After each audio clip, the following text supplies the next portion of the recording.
Hello law students, आज हम करने वाले हैं एक नया लेक्चर जिसमें हम पढ़ेंगे किसके बारे में पढ़ेंगे। Procedure in financial matters. Financial matters में क्या प्रोसीजर रहता है इसके बारे में आज की लेक्चर में हम पढ़ने वाले हैं।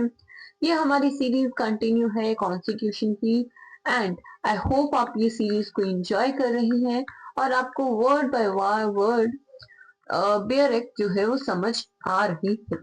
सो यही आशा के साथ हम द लॉ लैब आपके लिए लेक्चर्स लाता रहता है। सो आज हम कर रहे हैं आर्टिकल 112, जहां पे आपको एनुअल फाइनेंशियल स्टेटमेंट के बारे में बताना होता है। क्लोज वन हमें बोलता है the president shell in respect of every financial year के बारे में आपको मैं बताती हूँ। Cause to be laid before both the Houses of Parliament a statement of the estimated receipts expenditure of the Government of India for that year, and this part referred as the annual financial statement. Clause number 2, it estimates the year of expenditure embodied in the annual financial statement shall show separately. Annual financial year क्या होता है? 1 अप्रैल से लेके 31 मार्च तक जो भी ये हमारा ईयर हो गया, right, that is financial year. और इसमें क्या करना होता है? एस्टिमेटेड जो हमारी रिसीट्स होती हैं कि हाँ इतना खर्चा हो जाएगा, इतना इनकम आ जाएगी, वो चीज आपको बतानी होती है। इसे बोलते हैं financial statement, annual financial statement. I hope आपको ये चीज समझ आ गई है। कुछ और भी इसके सब क्लॉजेस है, लेट्स सी। हम फटाफट रीड करेंगे because this section is not that much important, लेकिन हमें छोड़ना कुछ भी नहीं है। The sums required to meet expenditure described by this constitution as expenditure charged on the Consolidated Fund of India. ये क्या है? कंसोलिडेटेड फंड ऑफ इंडिया से ये जो एक्सपेंडिचर है वो लिया जाता है और इसे लेने के बाद क्या है, इसी से ही सारे खर्चे होते हैं। अब इसमें आगे आपको बताया जाएगा बी में कि the sum required to meet other expenditure वगैरह का लेना है तो वो भी क्या है? कंसोलिडेटेड फंड ऑफ इंडिया से लिया जाता है। नाउ थर्ड क्लॉज इज, हमें ये क्या बताता है? The flowing expenditure shall be expenditure charge on the consolidated fund of India. किस तरह का एक्सपेंडिचर जो चार्ज किया जाएगा हमारे कंसोलिडेटेड फंड ऑफ इंडिया से? तो ध्यान से देखेंगे, the emoluments and allowance of the presidents and other expenditure related to his office. कहने का मतलब है कि प्रेसिडेंट से रिलेटेड जो भी खर्चे होंगे वो कंसोलिडेटेड फंड ऑफ इंडिया देगा, राइट। उसके बाद the salaries and allowances of the chairman and the deputy chairman of the council of states. तो ये चेयरमैन और डिप्टी चेयरमैन का भी क्या है? काउंसिल ऑफ स्टेट्स का क्या किया जाएगा? खर्चा हमारा कंसोलिडेटेड फंड ऑफ इंडिया उठाता है। देन उसके बाद speaker and deputy speaker of the house है, वो भी है ना, speaker and deputy speaker of the house है, उसका खर्चा भी उठाता है।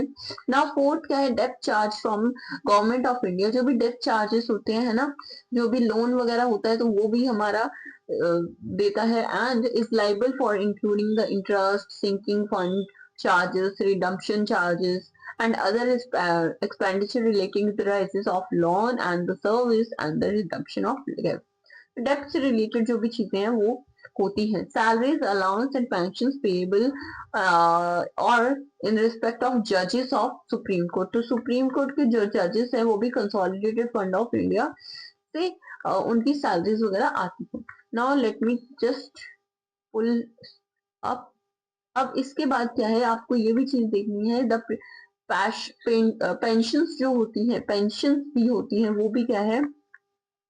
जजेस की जो पेंशन है वो भी कौन देगा? हमारे कंसोलिडेटेड फंड ऑफ इंडिया से आती है। Now pensions payable in the respect of judges of any high court who which exercise jurisdiction in any area included in the territory of India or which in the time before the commencement of the constitution exercised jurisdiction in any area included in the governor proposal of the, मतलब जो भी pension हैं वो high court के जजेस के लिए भी यहाँ से जाएंगी।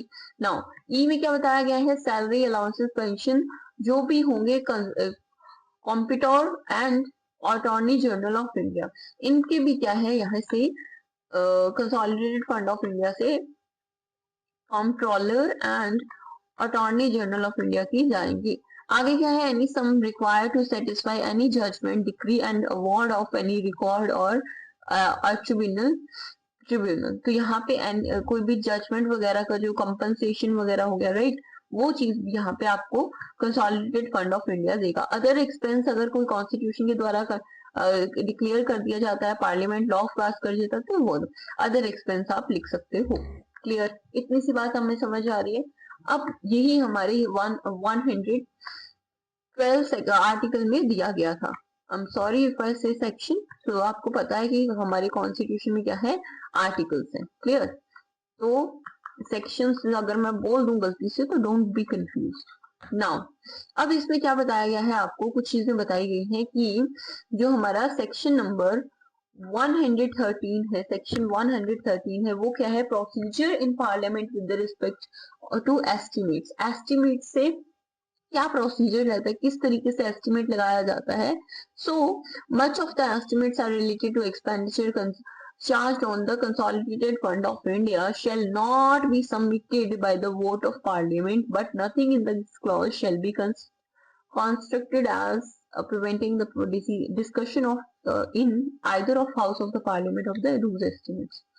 तो ये क्या है, वोट ऑफ पार्लियामेंट से ये काम नहीं होता है, राइट, ये बात का हमें ध्यान रखना है। जो भी एक्सपेंडिचर है उसका एस्टिमेट लगाया जाता है, और वो एस्टिमेट कैसे लगाया जाता है हम नेक्स्ट पॉइंट में पढ़ने वाले हैं। लेट्स सी।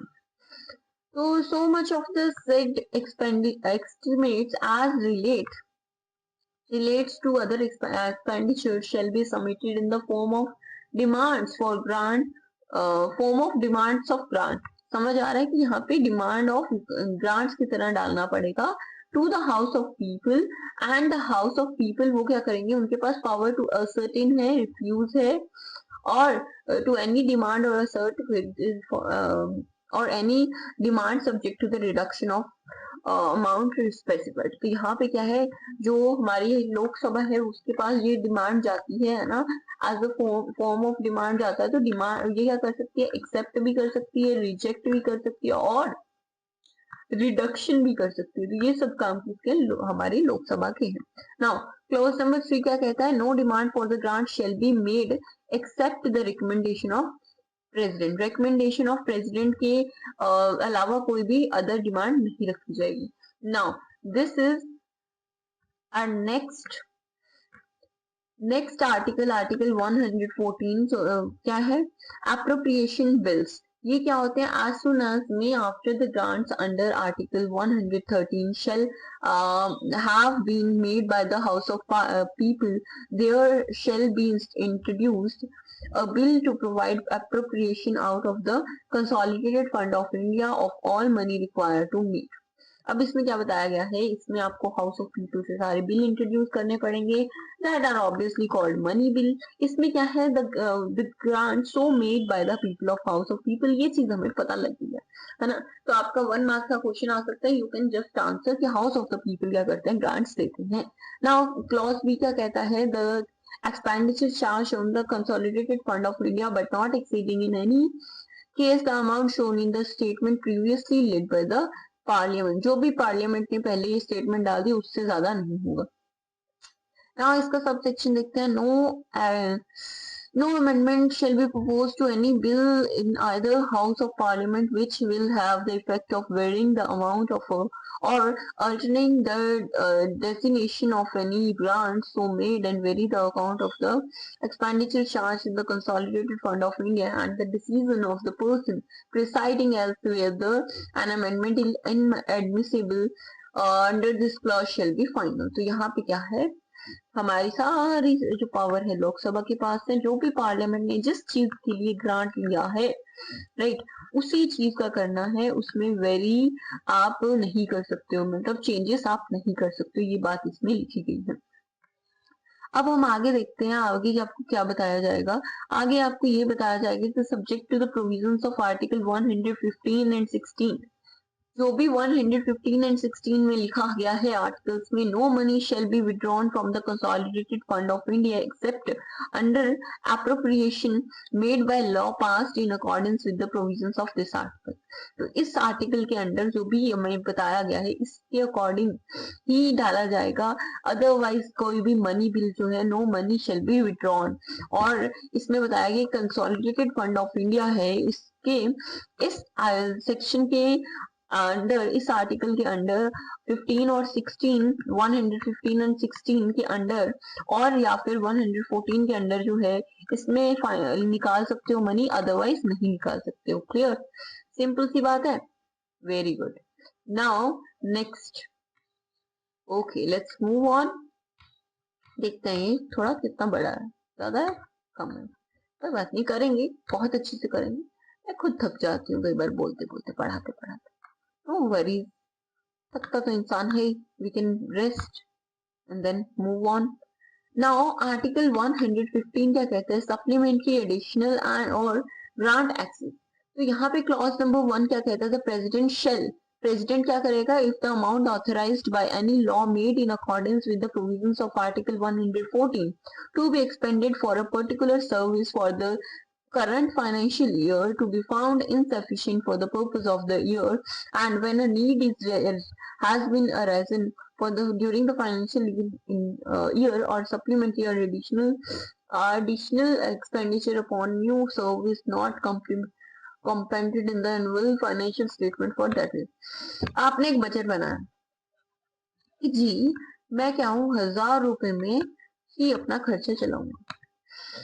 आपके स्कूल वालों ने पिकनिक बोल दिया कि 2000 रुपए तो भाई पिकनिक के लगेंगे, आपको पता ही नहीं था, वो आपको जाना है। तो ये जो एक्स्ट्रा एक्सपेंस है ना, कहने का मतलब है ये जो एक्स्ट्रा एक्सपेंस है इसके लिए आप अपने मम्मी पापा से means consolidated fund of India से और पैसा ले सकते हो। ये बात आपको बताया गया है कि सप्लीमेंट्री, एडिशनल या फिर एक्सेस ग्रांट्स किस तरीके से लिए जा सकते हैं। अब क्लॉज बी क्या कहता है, if any money has been spent on any service during the financial year and excess of the amount granted for that service and for that year, तब क्या किया जाएगा, cost to be let before both of the houses of parliament। both of the houses को आप mummy और पापा समझे, right, Lok Sabha और राज्यसभा को मम्मी और पापा समझे।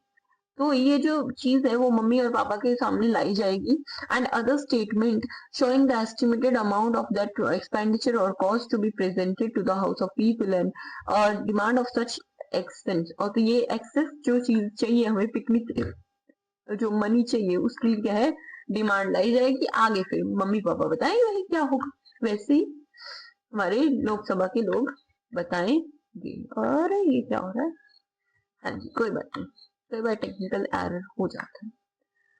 अब देखिए क्लॉज 2 क्या कहता है, क्लॉज 2 इसी के आगे बढ़ाएगा कि जो the provisions of article 112, 13, 14 shall have effect in relation to any such statement and expenditure or demand, and also to the new law to be made authorizing the appropriation of monies out of the consolidated fund of India to meet such expenditure or the grant in respect of such demand as the effect in relation to the annual financial statement and the expenditure mentioned therein, or to a demand for a grant, and the law to be made for the authorization of approximately of monies of out of the consolidated fund of India to meet such expenditure और grant. तो यहाँ पे mummy papa क्या करेंगे, लोकसभा राज्यसभा जी क्या करेंगे, लोकसभा जाएंगे, अपना बैंक देखेंगे, बैंक अकाउंट कि भाई पैसा है कि नहीं है,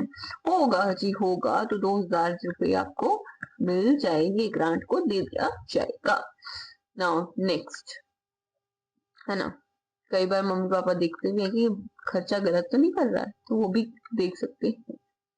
नाउ आगे आपको बताया जा रहा है कि the votes on accounts, votes of credit and exceptional grants, ये क्या है। क्लोज 1 कहता है, not with understanding anything in the foregoing provisions of this chapter the house of people shall have power.